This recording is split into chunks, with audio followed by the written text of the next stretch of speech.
नवी मुंबई व रायगड जिल्ह्यातील ताज्या बातम्या आणि घडामोडींसाठी सबस्क्राईब करा वादळवारा लाईव्ह चॅनल आणि दाबा बेल आयकॉन।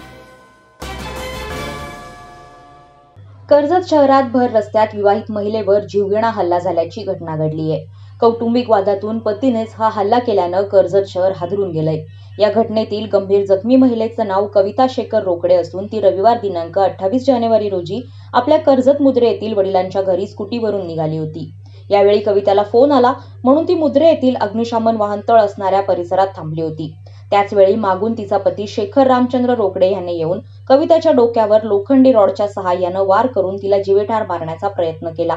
यावेळी रक्ताच्या थारोळ्यात खाली पडलेल्या कविताला स्थानिक नागरिकांनी उपचारासाठी कर्जत उपजिल्हा रुग्णालयात दाखल केलं।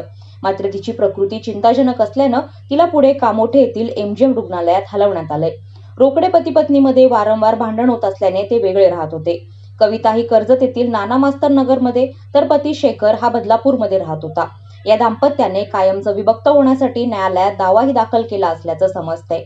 याबाबत कर्जत पोलीस ठाण्यात जीवघेणा हल्ला केला म्हणून गुन्हा दाखल करण्यात आला असून आरोपी पती शेखर रोकडे याला अटक करण्यात आली आहे। याबाबत अधिक तपास पोलीस निरीक्षक सुरेंद्र गरड यांच्या मार्गदर्शनाखाली महिला पोलीस उपनिरीक्षक गावडे ह्या करतायत। वादळवारा लाईव्हसाठी आनंद सकपाळ, कर्जत।